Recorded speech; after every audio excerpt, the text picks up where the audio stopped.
मित्रों, एक ऐसा राक्षस जो मासूम बच्चों को हर दिन निगल जाता था, पर एक माँ के व्रत ने कर दिखाया वो चमत्कार जो मृत्यु भी न कर सकी। मित्रों, हर हर महादेव।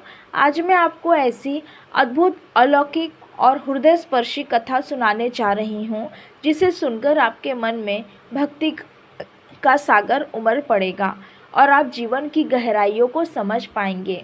यह कथा सीधे कैलाश पर्वत से आई है, जहाँ स्वयं देवों के देव महादेव अपनी अर्धांगिनी माता पार्वती को एक ऐसे रहस्य से परिचित करा रहे थे जिसका संबंध हर उस माँ के हृदय से है जो अपने बच्चों के लिए जीती है।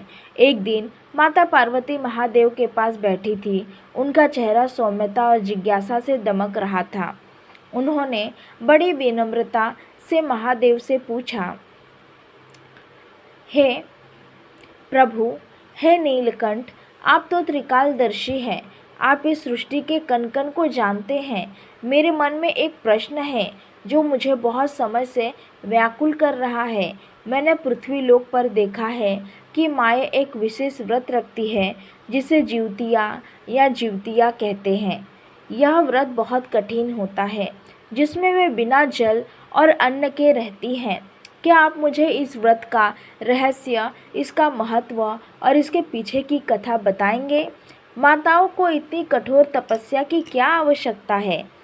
महादेव ने एक मधुर मुस्कान के साथ माता पार्वती की ओर देखा। उनकी वाणी में अनंत प्रेम और ज्ञान का सागर लहरा रहा था।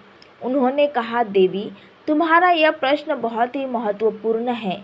यह केवल एक व्रत के बारे में नहीं है, बल्कि यह मातृ प्रेम की पराकाष्ठा, बलिदान और जीवन के गहरे दर्शन को दर्शाता है। यह व्रत हर उस माँ की कहानी है जो अपने बच्चों के लिए स्वयं को समर्पित कर देती है। आओ मैं तुम्हें एक बहुत ही पुरानी कथा सुनाता हूँ जो इस व्रत के महत्व को समझाएगी। इस कथा का संबंध सतयुग से है, जब धर्म, अधर्म और न्याय के बीच एक भीषण संघर्ष चल रहा था। बहुत समय पहले एक नगरी थी जिसका नाम गंधर्वपुरी। वहाँ का राजा बहुत ही क्रूर और अहंकारी था। उसका नाम था गंधर्वसेन। वह अपनी प्रजा पर अत्याचार करता था और अपने सुख के लिए किसी भी हद तक जा सकता था। गंधर्वसेन के अत्याचारों से पूरी प्रजा त्रस्त थी। वह धन के लालच में मासूमों की हत्या भी करवा देता था। उसी राज्य में एक बहुत ही शांत और धर्मपरायण ब्राह्मण रहते थे जिनका नाम जीवितवाहन। जीवितवाहन का हृदय अत्यंत कोमल था और वे अपने ज्ञान और तपस्या के लिए प्रसिद्ध थे। उनके मन में हमेशा दूसरों की भलाई का भाव रहता था। एक दिन जीवितवाहन ने देखा कि राजा के सिपाही एक गरीब परिवार को उनके घर से निकाल रहे थे क्योंकि वे राजा को कर नहीं दे पाए थे। इस घटना ने जीवितवाहन के हृदय को द्रवित कर दिया। उन्होंने अपनी तपस्या की शक्ति से उस परिवार की मदद की और राजा के अत्याचारों के खिलाफ आवाज़ उठाने का निश्चय किया। उन्होंने अपने जैसे ही कुछ और तपस्वी और साधुओं को इकट्ठा किया और राजा के दरबार में जाकर उसे धर्म का मार्ग दिखाने का प्रयास किया। लेकिन अहंकारी राजा ने उनकी बात नहीं सुनी, बल्कि उन साधुओं का अपमान किया। महादेव ने अपनी कथा को जारी रखा। मित्रों, राजा गंधर्वसेन के अहंकार की कोई सीमा नहीं थी। उसने जीवितवाहन और उनके साथियों को बंदी बना लिया और उन्हें मृत्यु दंड देने का आदेश दिया। जीवितवाहन ने कारागार में भी अपनी तपस्या जारी रखी। उनकी तपस्या की शक्ति से कारागार में एक दिव्य प्रकाश फैल गया और सभी बंदी चमत्कारी रूप से मुक्त हो गए। जब यह बात राजा को पता चली तो वह क्रोध से आग बबूला हो गया। राजा ने एक बहुत ही भयानक और क्रूर योजना बनाई। उसने जीवितवाहन को छल से मारने का निश्चय किया। उसने जीवितवाहन को अपने राज्य में एक बड़ा यज्ञ करने का निमंत्रण दिया और कहा कि वह अपने अत्याचारों को प्रत्याशित करना चाहता है, लेकिन यह केवल एक ढोंग था। राजा ने यह यज्ञ कुंड के नीचे एक गहरी खाई खुदवाई थी और उसमें विषैले सर्प और बिच्छू भर दिए थे, ताकि जैसे ही जीवित वाहन यज्ञ शुरू करे वे उसमें गिरकर मर जाए। लेकिन जीवित वाहन अपनी दिव्य दृष्टि से राजा की इस योजना को जान गए। उन्होंने अपनी पत्नी से कहा कि वे इस यज्ञ में राजा के जाल को तोड़ने के लिए जा रहे हैं। उनकी पत्नी ने उन्हें रोकने की बहुत कोशिश की, लेकिन जीवित वाहन ने समझाया कि यह धर्म की लड़ाई है। वे यज्ञ स्थल पर पहुँचे और जैसे ही राजा ने उन्हें यह यज्ञ कुंड में ढकेलना चाहा, जीवित वाहन ने अपनी तपस्या से उस खाई को फूलों से भर दिया। विषैले सर्प और बिच्छुओं भी फूलों में परिवर्तित हो गए। यह देखकर राजा और उसके सिपाही आश्चर्यचकित रह गए। राजा ने अपनी हार मान ली और जीवित वाहन के चरणों में गिरकर क्षमा मांगी। राजा ने उनसे पूछा कि यह चमत्कार कैसे हुआ। जीवित वाहन ने राजा से कहा कि यह तपस्या की शक्ति है और ईश्वर पर अटूट विश्वास का परिणाम है। इस घटना के बाद जीवित वाहन ने लोगों को धर्म, नैतिकता और प्रेम का पाठ पढ़ाया। वे अपने ज्ञान से लोगों को जीवन जीने की सही राह दिखाते थे। उनकी ख्याति दूर दूर फैल गई। लोग उन्हें जियो मतलब जीने वाला और वाहन मतलब साधन कहकर पुकारने लगे। इस तरह उनका नाम जीवित वाहन पड़ा। यह कथा अभी शुरू हुई है, इसका असली रहस्य तो अभी बाकी है। अब मैं तुम्हें बताती हूँ कि जिउतिया व्रत का संबंध इस कथा से कैसे है। मित्रों, जीवित वाहन ने अपने ज्ञान से लोगों के जीवन में सुधार लाने का प्रयास किया। उन्होंने बताया कि जीवन का असली सार दूसरों के लिए जीना है। उनकी पत्नी ने हमेशा उनके धार्मिक कार्यों में उनका साथ दिया। उनकी भक्ति और समर्पण की भी कोई सीमा नहीं थी। यह कथा हमें सिखाती है कि धर्म और नैतिकता की राह में आने वाली हर बाधा को धैर्य और विश्वास से पार किया जा सकता है। मित्रों, जैसा कि मैंने पहले बताया, जीवित वाहन ने अपने ज्ञान और तपस्या से राजा गंधर्वसेन का हृदय परिवर्तित कर दिया। राजा अब एक धर्मपरायण और न्यायप्रिय शासक बन गया था। जीवित वाहन ने लोगों को जीवन के गहरे रहस्य समझाए और बताया कि हर व्यक्ति को अपने जीवन का उद्देश्य दूसरों की भलाई में खोजना चाहिए। लेकिन जीवित वाहन का जीवन का उद्देश्य यही समाप्त नहीं हुआ। माता पार्वती ने जिज्ञासा से पूछा, हे प्रभु, तो फिर जिउतिया व्रत का संबंध इस कथा से कैसे है? क्या जीवित वाहन ने ही इस व्रत की शुरुआत की थी? महादेव ने एक गहरी सांस ली और कहा, देवी, अब इस कथा का वो मोड़ आ गया है जो हमें मातृत्व की वास्तविक शक्ति से परिचित कराता है। जीवित वाहन का ज्ञान और धर्म अब कुछ बहुत बड़े संकट का सामना करने वाला था।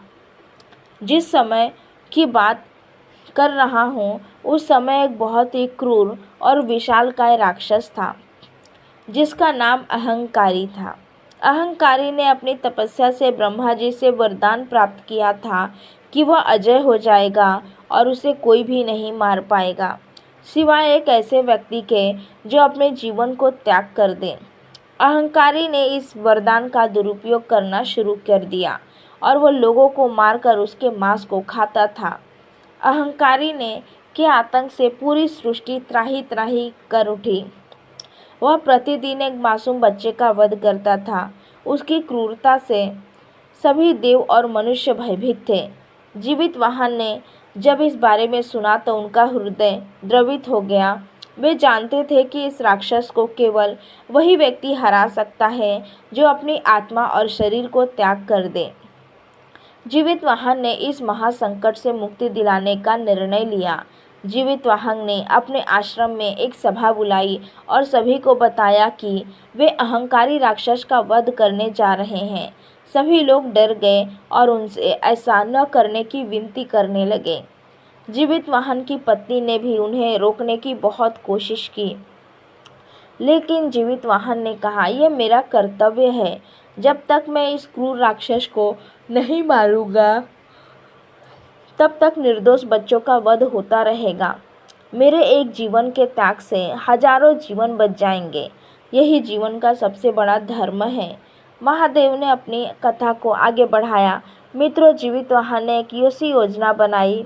वे अहंकारी राक्षस के पास गए और उससे कहा कि वह प्रतिदिन किसी मासूम बच्चे को क्यों मारता है। अहंकारी हंसा और कहा कि उसे अपने भोजन के लिए मांस चाहिए।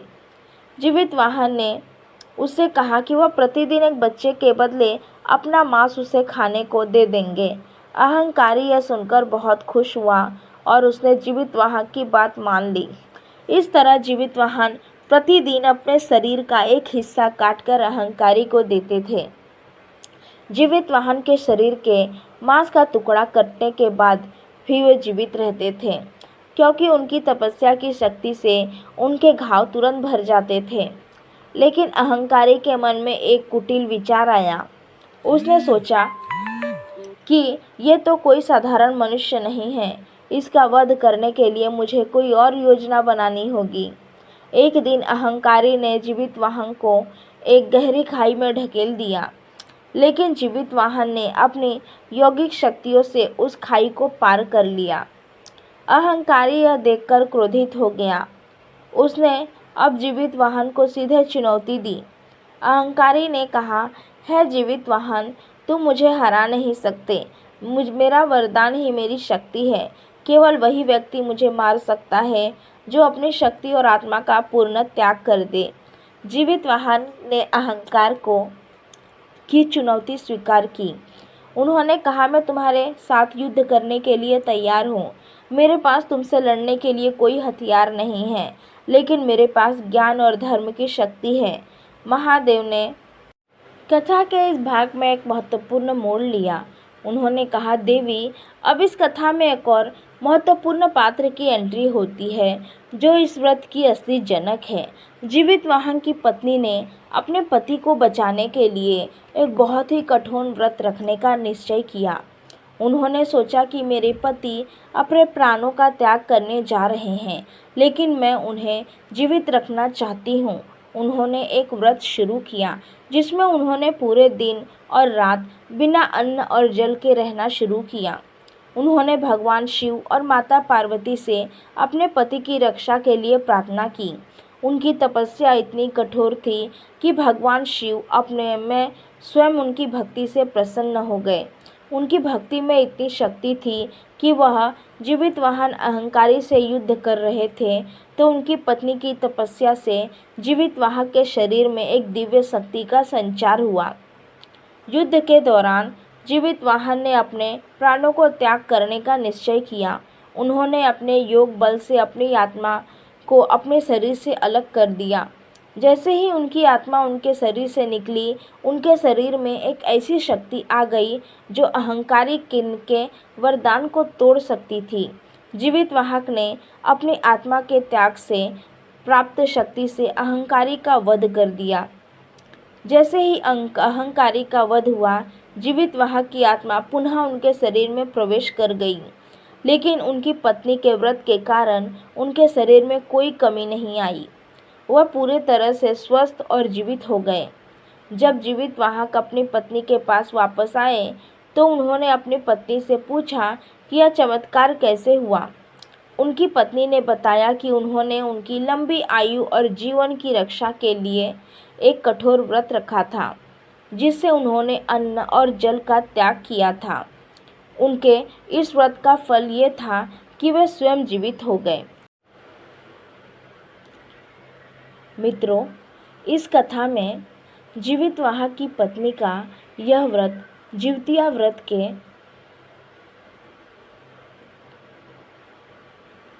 रूप में जाने लगा, क्योंकि उन्होंने अपनी पत्नी के जीवन की रक्षा के लिए यह व्रत रखा था।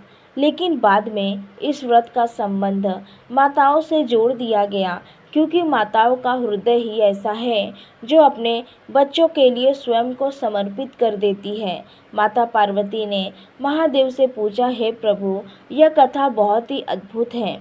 अगर आपको ये पावन कथा अच्छी लगी हो तो वीडियो को लाइक और शेयर ज़रूर करें। ऐसी ही और धार्मिक एवं प्रेरणादायक कथाएं सुनने के लिए चैनल को सब्सक्राइब करना न भूलें। घंटी का बटन दबाएं ताकि अगली कथा की सूचना आपको तुरंत मिल सके। और आप सभी को जीवतिया व्रत की हार्दिक शुभकामनाएं। जय माता जी।